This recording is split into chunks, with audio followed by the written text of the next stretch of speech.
Hello everyone, एक बार फिर स्वागत है आप सभी का अपने यूट्यूब चैनल पर। तो फ्रेंड, जैसा कि आप थंबनेल पे देख ही चुके हो, आज की इस वीडियो में हम डिस्कस करेंगे एचपी जीके के कुछ इंपॉर्टेंट क्वेश्चंस जो मिले आपको आगामी HP JBT commission, SI conductor, JOIT post code 965, panchayat auditor, panchayat secretary, patwari और वेरियस एग्ज़ाम जो आने वाले समय में कंडक्ट किए जाने हैं, उन सभी एग्ज़ाम में ये क्वेश्चन जो होंगे वो आपको काफ़ी हेल्पफुल साबित होंगे। तो फ्रेंड्स, आपने करना क्या है, इन क्वेश्चंस के शॉर्ट फॉर्म में नोट्स से जरूर बना लेने हैं, क्योंकि रिवीजन के टाइम ये क्वेश्चंस आपको काफ़ी हेल्पफुल साबित होंगे। तो फ्रेंड्स, वीडियो को शुरू करने से पहले अगर आप चैनल पे पहली बार विजिट कर रहे हो तो चैनल को सब्सक्राइब भी जरूर कर दें और बेल आइकन प्रेस करना ना भूलें, ताकि मेरे आने वाली हर वीडियो की नोटिफिकेशन आपको मिलती रहे। तो फ्रेंड्स, आप मुझे इंस्टाग्राम पर भी फॉलो कर सकते हो। इंस्टाग्राम ID का जो लिंक है वो मैंने डिस्क्रिप्शन बॉक्स में दे दिया है। तो फ्रेंड्स, वीडियो को शुरू करते हैं। इस वीडियो का क्वेश्चन नंबर फर्स्ट है। इसमें बोला गया कि 1987 में अर्जुन पुरस्कार से सम्मानित सुंदर नगर की सुमन रावत जो है वो किस खेल से संबंधित है। काफ़ी इंपॉर्टेंट क्वेश्चन है। तो सुमन रावत जो है सुंदर नगर डिस्ट्रिक्ट मंडी से ये बिलोंग करती हैं। किस खेल से संबंधित है, तो ये एथलेटिक्स से संबंधित है। इन्हें वर्ष 1987 में इन्हें अर्जुन पुरस्कार से इन्हें सम्मानित किया गया था। ये आपने याद रखना है, इंपॉर्टेंट क्वेश्चन है, कई बार एग्जाम में पूछा गया है। हिमाचल प्रदेश के कई खिलाड़ी जो है वो अब तक अर्जुन पुरस्कार जो है वो प्राप्त कर चुके हैं। सुमन रावत को 1987 में अर्जुन पुरस्कार मिला।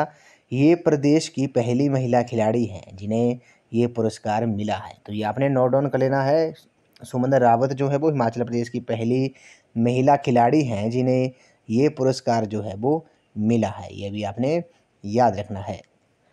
नेक्स्ट क्वेश्चन में चलते हैं। इसमें बोला गया कि हैंग ग्लाइडिंग हिमाचल प्रदेश के में कहाँ पर होती है। तो हैंग ग्लाइडिंग, जिसे पैराग्लाइडिंग के नाम से भी जाना जाता है, ये आपको पता है, ये कांगड़ा की बेलिंग घाटी के लिए बेलिंग घाटी में होती है ये। और यहाँ पर अंतर्राष्ट्रीय स्तर की हैंग ग्लाइडिंग प्रतियोगिता का आयोजन किया जाता है। ये आपने याद रखना है। बेलिंग जो है वो किस उपमंडल में स्थित है, ये बैजनाथ में स्थित है। ये आपने याद रखना है, बैजनाथ उपमंडल में स्थित है, डिस्ट्रिक्ट कांगड़ा में।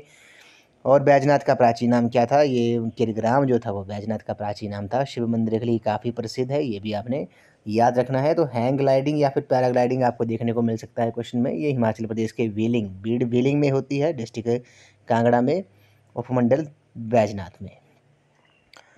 नेक्स्ट क्वेश्चन पे चलते हैं। इसमें बोला गया कि वर्ष 1993 में हिमाचल प्रदेश की माउंट एवरेस्ट पर चढ़ने वाली संसार की सबसे कम आयु की वाला का नाम क्या था। इंपॉर्टेंट क्वेश्चन है। तो डिक्की डोलमा जो है इस क्वेश्चन का राइट आंसर है।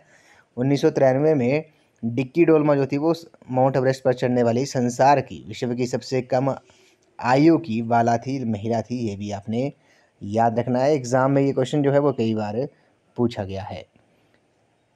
उसी तरह डिक्की डोलमा जो है वो हिमाचल प्रदेश की एवरेस्ट पर चढ़ने वाली सबसे कम उम्र की महिला पर्वतारोही है। ये तो आपने याद रखना ही है। एवरेस्ट शिखर पर चढ़ने वाले और कौन कौन से हिमाचली हैं, ये नाम आपको पता होना चाहिए। सुनील शर्मा हो गया, राधा देवी, डिक्की डोलमा, प्रेम सिंह, राजीव शर्मा, बाइकिंग भानु, बलदेव शर्मा, दीपू शर्मा, ये जो हैं वो माउंट एवरेस्ट पर चढ़ने वाले हिमाचली हैं। ये आपने याद रखना है। बाइकिंग भानु जो है वो एवरेस्ट पर चढ़ने वाले पहले डॉक्टर हैं, और ये लाहौल स्पीति क्षेत्र से ये संबंधित हैं। अगले प्रश्न में चलते हैं। हिमाचल प्रदेश का पहला अंतर्राष्ट्रीय स्तर का क्रिकेट मैदान जो है वो कहाँ पर स्थित है। तो आपको पता है ये धर्मशाला में है, डिस्ट्रिक्ट कांगड़ा में है। इंपॉर्टेंट क्वेश्चन है, कई बार एग्जाम में पूछा गया है। और धर्मशाला में, डिस्ट्रिक्ट कांगड़ा में है। धर्मशाला में 27 जनवरी 2013 को भारत और इंग्लैंड के बीच एक दिवसीय अंतर्राष्ट्रीय वनडे मैच जो था वो हुआ था 27 जनवरी 2013 को। धर्मशाला क्रिकेट स्टेडियम में आपको पता है IPL के मैच भी होते हैं। और इस वर्ष ICC क्रिकेट वर्ल्ड कप 2023 जो है इसके HPC धर्मशाला में 5 मैच जो हैं वो प्रस्तावित हैं। ये भी आपको पता होना चाहिए। नेक्स्ट क्वेश्चन में चलते हैं। इसमें बोला गया कि हिमाचल प्रदेश के किस निशानेबाज ने 2006 दोहा एशियाई खेलों में 1 स्वर्ण और 2 रजक पद जीते थे। किसने जीते थे, ये विजय कुमार ने जीते थे। ये आपने याद रखना है, इंपॉर्टेंट क्वेश्चन है। एग्जाम में ये क्वेश्चन जो है वो कई बार पूछा गया है।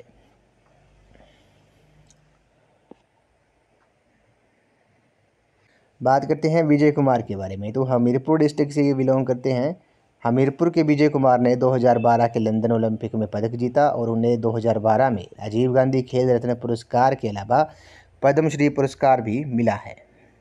अगले प्रश्न पे चलते हैं। इसमें बोला गया कि शिलारू खेल मैदान जो है, आपको बताइए हॉकी एस्टोर्फ मैदान के लिए काफ़ी प्रसिद्ध है, ये किस ज़िले में स्थित है? तो शिलारू खेल मैदान जो है वो आपका डिस्ट्रिक्ट शिमला में है, ये आपने याद रखना है, इंपॉर्टेंट क्वेश्चन है ये। एग्ज़ाम में क्वेश्चन जो है वो कई बार पूछा गया है। अगले प्रश्न पे चलते हैं। इसमें बोला गया है कि धाविका सुमन रावत को हिमाचल प्रदेश का कौन सा पुरस्कार प्राप्त है? तो सुमन रावत को आपको पता है 1987 में इन्हें अर्जुन पुरस्कार मिला था। इन्हें हिमाचल प्रदेश का कौन सा पुरस्कार प्राप्त हुआ है, ये भी आपने याद रखना है। तो परशुराम पुरस्कार जो है, परशुराम पुरस्कार जो है ये सुमन रावत को मिला है। बात करते हैं परशुराम पुरस्कार के बारे में। तो परशुराम पुरस्कार जो है वो हिमाचल प्रदेश का सर्वोच्च खेल सम्मान पुरस्कार है, ये आपने याद रखना है। उसी तरह इस पुरस्कार में प्रशस्ति पत्र, परशुराम की प्रतिमा और नकद पुरस्कार दिया जाता है, ये आपने याद रखना है। हिमाचल प्रदेश का सर्वोच्च खेल सम्मान पुरस्कार जो है वो कौन सा है? वो परशुराम है, ये आपने याद रखना है। अगले प्रश्न में चलते हैं। 1987 में सबसे पहले परशुराम पुरस्कार पाने वाला पहला व्यक्ति कौन था? तो वो सुमन रावत थी, ये भी आपने याद रखना है। डिस्ट्रिक्ट मंडी से ये बिलोंग करती हैं।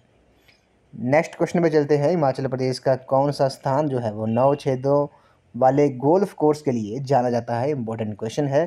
तो नाल देहरा जो है, नाल देहरा जो है, हिमाचल प्रदेश का नाल देहरा जो है वो 9 छेदों वाले गोल्फ कोर्स के लिए काफ़ी प्रसिद्ध है, ये आपने याद रखना है। इंपॉर्टेंट क्वेश्चन है, एग्ज़ाम में कई बार पूछा गया है। शिमला के नज़दीक है ये, शिमला डिस्ट्रिक्ट में है। शिमला के नज़दीक नाल देहरा, चंबा के खजियार और सोलन के चाइल में गोल्फ कोर्स है, ये भी आपको पता होना चाहिए। नेक्स्ट क्वेश्चन पे चलते हैं। हिमाचल प्रदेश में हवाई खेलों का स्कूल जो है वो कहाँ पर स्थापित किया जा रहा है? तो हिमाचल प्रदेश में हवाई खेलों का जो स्कूल है वे मंडी के ढेलू में स्थापित किया जा रहा है, ये आपने याद रखना है। नेक्स्ट क्वेश्चन पे चलते हैं। ग्रेट खली का जो असली नाम है वे क्या है? तो ग्रेट खली आपको पता है WWE में ये भारत का प्रतिनिधित्व करते थे। तो ग्रेट खली का जो नाम असली नाम है वे आपका दलीप सिंह राणा है और ये डिस्ट्रिक्ट सिरमौर के घिराइना से ये बिलोंग करते हैं, ये आपने याद रखना है। ग्रेट खली जो है वो किस खेल से जुड़े हुए हैं? ये कुश्ती से जुड़े हुए हैं, WWE वर्ल्ड वाइड एंटरटेनमेंट से जुड़े हुए हैं, ये भी आपको पता होना चाहिए। नेक्स्ट क्वेश्चन में चलते हैं। इसमें बोला गया है कि डूरंड कप जो है वो किस मैदान पर शुरू हुआ था? तो डूरंड कप जो था वो अन्ना डेल शिमला में शुरू हुआ था, ये आपने याद रखना है। इंपॉर्टेंट क्वेश्चन है, कई बार एग्जाम में पूछा गया है। बात करते हैं डूरंड कप के बारे में। तो देश का प्रथम फुटबॉल टूर्नामेंट है ये डूरंड कप है। देश का प्रथम फुटबॉल टूर्नामेंट डूरंड कप जो था वो 1888 में शिमला के अन्ना डेल मैदान में खेला गया और ये प्रतियोगिता एशिया की प्राचीनतम व विश्व की दूसरी पुरानी प्रतियोगिता है। इस प्रतियोगिता को सर डूरंड मोटिमर ने शुरू किया था और ये प्रतियोगिता 1940 तक शिमला में आयोजित की जाती थी। भूपिंदर रावत ने 1968-69 में फुटबॉल में भारतीय टीम का प्रतिनिधित्व जो है वो किया है। तो ये आपने याद रखना है। डूरंड कप जो है वो किस खेल से संबंधित है? डूरंड कप जो है वो आपका फुटबॉल खेल से संबंधित है, ये आपने पहले तो ये नोट डाउन कर लेना है। और किस मैदान पर शुरू हुआ था? ये अन्ना डेल शिमला में शुरू हुआ था और देश का प्रथम फुटबॉल टूर्नामेंट कप है ये डूरंड कप, ये आपने याद रखना है। अगले प्रश्न में चलते हैं। निशानेबाज विजय कुमार जो है वो किस जिले से संबंधित है? तो निशानेबाज विजय कुमार जो है वो डिस्ट्रिक्ट हमीरपुर से बिलोंग करते हैं, ये आपने याद रखना है। अगले प्रश्न में चलते हैं। कला राणा जो है, कला राणा जो है वो किस खेल से संबंधित है? तो कला राणा आपको पता है ये वॉलीबॉल खेल से संबंधित है, ये आपने याद रखना है। इंपॉर्टेंट क्वेश्चन है, कई बार एग्जाम में पूछा जाता है। और कौन कौन से हैं जो वॉलीबॉल से संबंधित है? जैसे चमन सिंह जो हैं परशुराम पुरस्कार से सम्मानित हैं, वॉलीबॉल खेल से संबंधित है। कला राणा, सुरजीत देवराज शर्मा जो है ये भी संबंधित खिलाड़ी हैं वॉलीबॉल से। बात करते हैं निशानेबाजी के बारे में। विजय कुमार शमशेर जंग हो गए, ये निशानेबाजी से संबंधित है। हॉकी से चरणजीत सिंह, दीपक ठाकुर, सीता गोसाई हो गया। उसी तरह कबड्डी से बात करते हैं। कबड्डी से कौन कौन है? अजय ठाकुर हो गया, प्रियंका नेगी हो गया। ये जो खिलाड़ी हैं वे कबड्डी से संबंधित है, ये आपने याद रखना है। अगले प्रश्न में चलते हैं। Indira Gandhi sports indoor stadium जो है वो कहाँ पर स्थित है? तो Indira Gandhi sports indoor stadium जो है वो आपका डिस्ट्रिक्ट शिमला में है, ये आपने याद रखना है। डिस्ट्रिक्ट शिमला में है, इंपॉर्टेंट क्वेश्चन है, एग्जाम में कई बार पूछा गया है। अगले प्रश्न में चलते हैं। चौधरी चरणजीत सिंह जो है 1964 में टोक्यो ओलंपिक में भारतीय टीम के कप्तान थे। वे किस जिले के थे? तो ये डिस्ट्रिक्ट ऊना से संबंधित थे। ये आपने याद रखना है, डिस्ट्रिक्ट ऊना से वे बिलोंग करते थे। बात करते हैं चरणजीत सिंह के बारे में। तो चौधरी चरणजीत सिंह जो है, चरणजीत सिंह को अर्जुन पुरस्कार व पद्मश्री से सम्मानित किया गया है। वे 1964 के टोक्यो ओलंपिक में भारतीय टीम के कप्तान थे। ये भी आपने याद रखना है। अगले प्रश्न में चलते हैं। शिमला क्यों प्रसिद्ध है? तो शिमला आपको पता है, शिमला अन्ना डेल मैदान के लिए काफ़ी प्रसिद्ध है। ये भी आपको पता होना चाहिए। अगले प्रश्न में चलते हैं। शिमला में यूएस क्लब, यूनाइटेड सेना क्लब जो था वो कब स्थापित किया गया था? तो ये वर्ष 1844 में स्थापित किया गया था। उसके बाद कुछ इंपॉर्टेंट क्वेश्चन है, जैसे वो आपने याद रखना है। जैसे पर्वतारोहण संस्थान जो है, पर्वतारोहण संस्थान जो है वो मनाली में पर्वतारोहण संस्थान है, और इसकी स्थापना जो थी वो 19 सितंबर 1961 को की गई थी। हरनाम सिंह इसके प्रथम निदेशक थे। और ये आपने याद रखना है, कब स्थापना हुई थी? 1961 में हुई थी। 19 सितंबर 1961 को पर्वतारोहण संस्थान मनाली डिस्ट्रिक्ट कुल्लू में है। बात करते हैं खेल छात्रावास। बिलासपुर में साई जो है वो खेल छात्रावास स्थित है। बात करते हैं आइस स्केटिंग रिंग के बारे में। शिमला के लक्कड़ बाज़ार में आइस स्केटिंग रिंग है, जिसे ब्लैसिंगटन कोड के नाम से जाना जाता है। ये विश्व का प्राचीनतम प्रयोग में लाया जाने वाला रिंग है, जो इसे 1920 में ब्लैसिंगटन ने बनाया था। ये आपने याद रखना है। उसी तरह बात करते हैं महत्वपूर्ण खिलाड़ी जो हिमाचल प्रदेश से जो संबंधित है। बात करते हैं राजीव नैयर के बारे में। तो चंबा के इस क्रिकेट खिलाड़ी को 1997 में 1997 में परशुराम पुरस्कार मिला था। 1999 में राजीव नैयर ने जम्मू कश्मीर के विरुद्ध रणजी मैच में 1017 मिनट तक क्रीज पर रहकर फर्स्ट क्लास क्रिकेट में विश्व कीर्तिमान बनाया था। उन्होंने इस पारी में 271 रन बनाए थे। बात करते हैं प्रियंका नेगी के बारे में। सिरमौर ज़िले से संबंधित है। ये प्रियंका नेगी जो है वो विश्व कप महिला कबड्डी 2012 जीतने वाली टीम का हिस्सा रही हैं। ये भी आपने याद रखना है। उसी तरह बात करते हैं शमशेर जंग के बारे में। सिरमौर के निवासी शमशेर जंग को अर्जुन पुरस्कार मिल चुका है। उन्होंने 2002 और 2006 के राष्ट्रमंडल खेलों में स्वर्ण और रजत पदक जीता है, और उन्हें 2006 में डेविड डिक्सन ट्रॉफी, राष्ट्रमंडल खेल का सर्वश्रेष्ठ खिलाड़ी भी, इन्हें ट्रॉफी जो है डेविड डिक्सन ट्रॉफी जो है वो मिली है। नेक्स्ट क्वेश्चन में चलते हैं। कुछ इंपॉर्टेंट महत्वपूर्ण व्यक्ति हैं, जैसे सोमनाथ शर्मा जी के बारे में बात करते हैं। तो सोमनाथ शर्मा का जो जन्म था वो 31 जनवरी 1923 को कांगड़ा में हुआ था। वे 1947 में पाकिस्तान के विरुद्ध कश्मीर युद्ध में असीम वीरता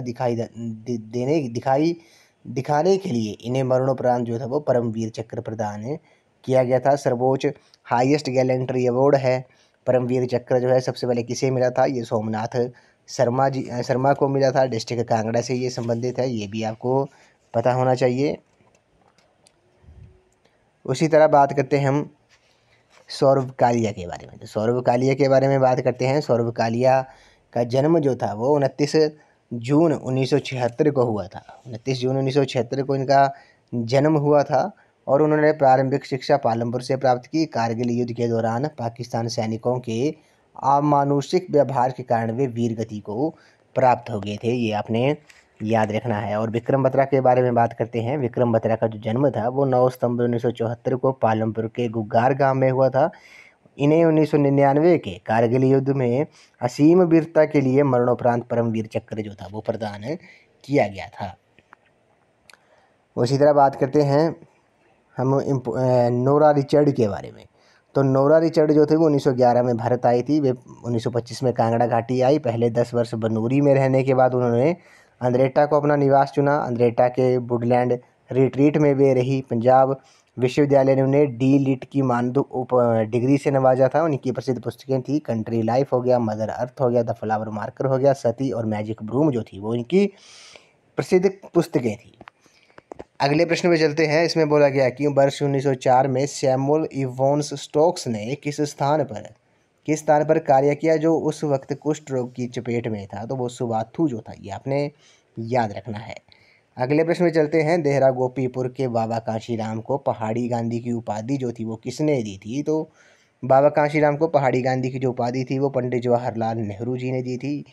ये आपने याद रखना है। अगर आपसे क्वेश्चन पूछा जाता है कि इन्हें पहाड़ी बुलबुल की जो उपाधि थी वो किसने दी थी, वो सरोजनी नायडू ने दी थी। बात करते हैं पहाड़ी गांधी बाबा कांशीराम जी के बारे में। तो इनका जो जन्म था वो 11 जुलाई 1882 को कांगड़ा जिले के डाडासीबा के गुरुनक्कड़ गांव में हुआ था। 1902 में ये स्वाधीनता संग्राम में कूद पड़े थे। 1937 में गदड़िया जनसभा में पंडित जवाहरलाल नेहरू जी ने इन्हें पहाड़ी गांधी का नाम दिया था, उपाधि दी थी। सरोजनी नायडू ने इन्हें पहाड़ी बुलबुल कहकर संबोधित किया था। 1943 में इनकी मृत्यु होगी। भगत सिंह, राजगुरु, सुखदेव को फांसी मिलने के बाद इन्होंने आज़ादी तक काले कपड़े धारण करने का प्रण लिया था, ये भी आपने याद रखना है। नेक्स्ट क्वेश्चन पे चलते हैं। उद्यान एवं वानिकी विश्वविद्यालय नौणी जो है सोलन में स्थित है, का नाम जो है वो किस व्यक्ति के ऊपर पड़ा है, तो ये डॉक्टर यशवंत सिंह परमार के नाम पर पड़ा है। डॉक्टर यशवंत सिंह परमार के बारे में बात कर लेते हैं। आपको पता है यशवंत सिंह परमार जो है ये हिमाचल प्रदेश के प्रथम मुख्यमंत्री थे, ये भी आपने याद रखना है। 4 अगस्त 1906 को सिरमौर के वाकथन गांव में जन्मे डॉक्टर यशवंत सिंह परमार को हिमाचल प्रदेश का निर्माता कहा जाता है।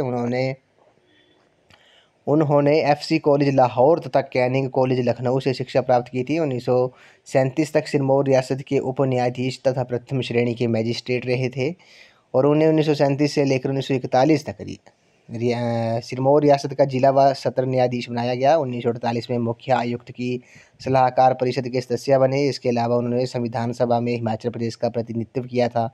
1952 में 1952 में वे हिमाचल प्रदेश के पहले मुख्यमंत्री बने थे, ये भी आपने याद रखना है। वे 4 बार 1952 से लेकर 1956 तक, 1963 से लेकर 1967 तक, 1967 से लेकर 1971 तक और 1972 से लेकर 1970 तक हिमाचल प्रदेश के मुख्यमंत्री बने थे। 1961 में सर्वोच्च न्यायालय के अधिवक्ता बने। उनका देहांत जो था वो 2 मई 1981 को हुआ और उनके द्वारा जो लिखी गई पुस्तकें थी कौन कौन सी थी, Himachal Pradesh, its proper shape and status, Himachal Pradesh, case for statehood, Himalaya polyandry की सामाजिक आर्थिक पृष्ठभूमि जो थी वो इनकी प्रसिद्ध पुस्तकें थी। अगले प्रश्न में चलते हैं। निकोलस रोरिच जिन्हें महर्षि के नाम से जाना जाता है, जिन्होंने हिमालय पर 7000 चित्र बनाए, वे किस देश के थे, तो वे रूस देश के थे, ये आपने याद रखना है। अगले प्रश्न में चलते हैं। हिमाचल प्रदेश के किस व्यक्ति ने टाइपिंग में विश्व रिकॉर्ड स्थापित किया है, तो राजेंद्र सिंह, ये इस क्वेश्चन का राइट आंसर है। अनिरुद्ध चंद कौन था, अनिरुद्ध चंद कौन था, ये संसार चंद द्वितीय का पुत्र था। धर्मशाला में किस अंग्रेज वायसराय की समाधि है, तो लॉर्ड एलिगन की है, ये भी आपने याद रखना है। अगले प्रश्न में चलते हैं। चंद्रधर शर्मा गुलेरी का जन्म स्थान जो है वो कौन सा है, तो चंद्रधर शर्मा गुलेरी का जो जन्म स्थान है वो जयपुर है, ये भी आपने याद रखना है। पहाड़ी गांधी बाबा कांशीराम का जन्म स्थान है देहरा गोपीपुर डिस्ट्रिक्ट कांगड़ा में है। नोरा रिचर्ड्स का जो संबंध है वो किस स्थान से है, यह डिस्कस किया, यह नरेटा कांगड़ा से है। बात करते हैं रस्किन बॉन्ड का जन्म जो था वो कहाँ हुआ था, तो रस्किन बॉन्ड का जो जन्म था वे कसौली में हुआ था, ये आपने याद रखना है। रस्किन बॉन्ड का जो जन्म था वह कहाँ हुआ था, वे कसौली में हुआ था, सोलन डिस्ट्रिक्ट में। अगले प्रश्न में चलते हैं। किस व्यक्ति ने भारत की स्वतंत्रता तक काले वस्त्र पहनने की शपथ ली थी, 1943 में इनकी मृत्यु हुई थी, ये तो बाबा कांशीराम जो थे, बाबा कांशीराम ने आज़ादी तक काले वस्त्र धारण करने की प्रतिज्ञा ली थी, लेकिन इनकी जो मृत्यु थी वह 1943 में हो गई थी। अगले प्रश्न में चलते हैं। किस वर्ष धर्मशाला जो था वो दलाई लामा का अस्थायी मुख्यालय बना, तो 1959 में, ये आपने याद रखना है। बात करते हैं दलाई लामा के बारे में। तो दलाई लामा के बारे में बात करते हैं तो 14वें दलाई लामा का जो असली नाम है वे तेनजिंग ग्यात्रो है। दलाई लामा का जो जन्म है वो 6 जुलाई 1935 को तिब्बत के लहासा में हुआ था। 1959 में तिब्बत पर चीन के कब्जे के बाद दलाई लामा तिब्बती शरणार्थियों के साथ धर्मशाला में बस गए। उन्होंने धर्मशाला में तिब्बत की अंतरिम सरकार का गठन किया और उन्हें 1989 में 1989 में नोबेल शांति पुरस्कार प्रदान किया गया था दलाई लामा को, ये आपने याद रखना है। 14वें दलाई लामा है और इनका जो असली नाम है वो तेनजिंग ग्यात्रो है। अगले प्रश्न में चलते हैं। डॉक्टर यशवंत सिंह परमार का जन्म किस स्थान पर हुआ था, तो ये वाकथन सिरमौर में हुआ था। हिमाचल प्रदेश में रविंद्रनाथ टैगोर और सुभाष चंद्र बोस कुछ महीनों के लिए ठहरे थे, कहाँ ठहरे थे, तो ये डलहौजी में, डलहौजी में ठहरे थे रविंद्रनाथ टैगोर और सुभाष चंद्र बोस। अगले प्रश्न में चलते हैं। डॉक्टर यशवंत सिंह परमार को कौन सा पुरस्कार मिला है, तो इन्हें पद्मश्री मिला है। अगले प्रश्न में चलते हैं। जस्टिस मेहर चंद महाजन कांगड़ा जिले के किस गांव से संबंधित है, तो ये टिक्का नगरोटा से संबंधित है, ये भी आपने याद रखना है। इस वीडियो का ये लास्ट क्वेश्चन है। मेजर मेहर दास जिन्होंने INA में बढ़ चढ़ कर भाग लिया, वे किस स्थान से संबंधित थे? तो वो नाहरान पुखार से संबंधित थे, ये आपने याद रखना है। तो फ्रेंड्स, आज की इस वीडियो में बस इतना ही। आज हमने HPG के कुछ इंपॉर्टेंट क्वेश्चन डिस्कस किए, जो मैंने आपको आगामी HPGWT commission, SI conductor, JOIT post को 965, पंचायत ऑडिटर, पटवारी और वेरियस एग्ज़ाम जो आने वाले समय में कंडक्ट किए जाने हैं, उन सभी एग्ज़ाम में ये क्वेश्चन जो होंगे वो आपको काफ़ी हेल्पफुल साबित होंगे। तो फ्रेंड्स, आपने करना क्या है, इन क्वेश्चन के शॉर्ट फॉर्म में नोट्स ज़रूर बना लेने हैं, क्योंकि रिवीजन के टाइम ये क्वेश्चन जो होंगे वो आपको काफ़ी हेल्पफुल साबित होंगे। तो फ्रेंड्स, आप मुझे इंस्टाग्राम पर भी फॉलो कर सकते हो। इंस्टाग्राम ID का जो लिंक है वो मैंने डिस्क्रिप्शन बॉक्स में दे दिया है। तो आज की इस वीडियो में बस इतना ही। आई होप आपको ये वीडियो पसंद आई होगी। तो वीडियो को लाइक, शेयर एंड कमेंट ज़रूर कर दें, और चैनल को भी सब्सक्राइब ज़रूर कर दें, और बेल आइकन प्रेस करना ना भूलें, ताकि मेरे आने वाली हर वीडियो की नोटिफिकेशन आपको मिलती रहे। तो आज की इस वीडियो में बस इतना ही। तो थैंक यू फ्रेंड्स।